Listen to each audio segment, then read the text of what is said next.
Hi friends, welcome to ఫోటోషాపిక్స్.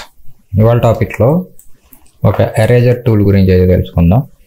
So ఆ eraser tool ఏంటంటే, ఇక్కడ మీరు రెగ్యులర్గా ఎరేజర్ టూల్ కామన్గా పైన ఉంటుంది. అందులో మ్యాజిక్ ఎరేజర్ టూల్ అని చెప్పేసి ఒక ఎరేజర్ టూల్ అయితే ఉంది. దీని ఆల్మోస్ట్ చాలా వరకు అయితే యూస్ చేయరు చాలామంది. దీనివల్ల ఒక బెనిఫిట్ కూడా ఉంది. రెగ్యులర్ ఎరేజర్తో మనం కామన్గా బ్రష్ లాగా ఎరేజ్ చేసుకుంటూ రావాలి. బట్ ఇలాంటి సిచ్యువేషన్లో ఇప్పుడు మనం స్కైని తీసేయాలన్నా ఏం తీసేయాలన్నా కూడా ఈజీగా అయితే ఎరేజర్తో 1-2 క్లిక్లతో రిమూవ్ చేయొచ్చు. అది ఎరేజర్కి ఏంటంటే ఇక్కడ టాలరెన్స్ ఉంటుంది. అంటే ఎంత రేంజ్ వరకు ఇది పిక్ చేసుకోవాలి అనేది దీన్ని ఈ టాలరెన్స్లో మనం ఇవ్వాల్సి ఉంటుంది. ఓకే, ఇటు కంటిన్యూస్ అని చెప్పేసి ఇలా ఉంటాయి. సో ఇక్కడ కంటిన్యూస్లో ఉందనుకోండి, సపోజ్ ఇక్కడ టాలరెన్స్ అనేది ఇప్పుడు నాకు ఏరియా పెద్దది కాబట్టి ఒక 70% అయితే పెట్టి నేను ఒక క్లిక్ ఇస్తున్నాను చూడండి బ్లూలో. సో ఆ విధంగా వెళ్ళింది. ఓకే, ఇప్పుడు మనం రిమైనింగ్ పార్ట్స్ అనేవి ఇలా క్లిక్ చేసుకుంటూ రావాలి. అయితే ఇది కంటిన్యూస్గా మనం క్లిక్ చేసుకుంటూ రావాలి. అది కంటిన్యూస్ లేదనుకోండి, ఇక్కడ ఇప్పుడు నేను వైట్ పోర్షన్ మీద క్లిక్ ఇవ్వగానే రిమైనింగ్ వైట్లన్నీ కూడా రిమూవ్ అవుతాయి చూడండి. సో ఇలా బ్లూ మీద క్లిక్ ఇవ్వగానే బ్లూ పోర్షన్స్ ఎక్కడైతే టచ్ అయి ఉన్నాయో సో అవన్నీ కూడా రిమూవ్ అవుతాయి అనమాట. ఓకే, ఈ విధంగా ఈ ఎరేజర్ టూల్ అనేది వర్క్ అవుతుంది. అయితే ఇక్కడ నాకు ఇందులో కూడా ఆ బ్లూ టోన్ ఏదైతే ఉందో అది మనకి ఇక్కడ సేమ్ ఉంది కాబట్టి తీసేస్తుంది. సో దాని బదులు నేను ఇక్కడ టాలరెన్స్ అనేది తగ్గించి ఒక 30% పెట్టాను. సో ఈ విధంగా ఇంకా దగ్గరికి వస్తే ఇక్కడ ఎక్కడన్నా గ్యాప్స్లో కానీ ఏదన్నా ఉందంటే ఒక క్లిక్ ఇస్తే రిమైనింగ్ గ్యాప్స్లో కూడా అవి రిమూవ్ అయిపోతాయి అన్నమాట. సో అంతే. ఇప్పుడు ఈ విధంగా మనకి మ్యాజిక్ ఎరేజర్ అనేది వర్క్ అవుతుంది. సో ఇప్పుడు నేను ఈ స్కై అనేది వేరే తీసుకున్నా. సో దాన్ని దీనిలోకి డ్రాగ్ అండ్ డ్రాప్ చేద్దాం. చేసి టోటల్ బ్యాక్ అయితే పెట్టి Ctrl+T.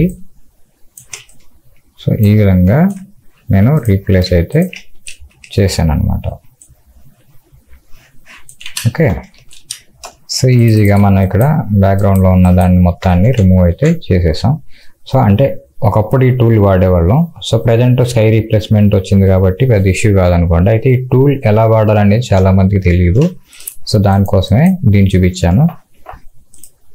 అదేవిధంగా ఇలాంటి ఇప్పుడు మనకి ఆటోమేటిక్ సెలెక్షన్ అనే ఆప్షన్ అయితే వచ్చింది. పెన్ టూల్ యూస్ చేస్తాము, ఇవంతా ఉన్నాయి. కొన్ని అర్జెంట్ వర్క్ చేసేటప్పుడు ఏదో మన మ్యాక్సీ వరకు లేదన్నా చిన్న బ్యాక్గ్రౌండ్ చేంజ్ వరకు కూడా ఈ టూల్ ఏదైతే ఎరేజర్ టూల్ ఉందో మ్యాజిక్ ఎరేజర్, సో ఇలాంటి సిచ్యువేషన్లో కూడా వాడేవారు అనమాట. ఇలా క్లిక్ ఇస్తే ఈ విధంగా మనకి ఎరేజ్ అయితే అయ్యేది. దాని తర్వాత మనం బ్యాక్గ్రౌండ్ మేబీ చేంజ్ అది చేసుకోవడం ఇలాంటివన్నీ జరిగేవి అనమాట. ఇప్పుడు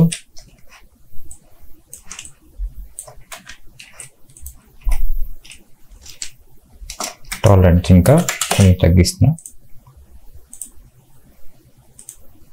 సో జస్ట్ ఇలా లాసో టూల్ పెట్టి రిమైనింగ్ పోర్షన్ అవసరం లేనిది తీసేస్తున్నా రఫ్గా.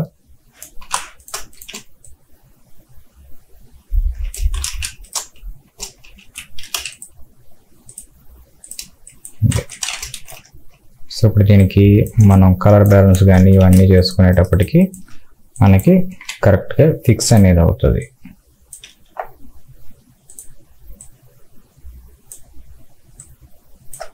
సో ఇలా టోటల్ బ్యాలెన్స్ చేసుకొని బ్యాక్గ్రౌండ్ బ్లర్ అది చేసుకొని ఇవన్నీ ఈజీ ఫిక్సింగ్. ఇదంతా చేయడం పెద్ద విషయం ఏం కాదు. సో ఎంత ట్యూన్ చేస్తే అంత కరెక్ట్గా మనకి ట్యూన్ అవుతూ ఉంటుంది ఇది. సో ఇది మ్యాజిక్ ఎరేజర్ అయితే యూజు.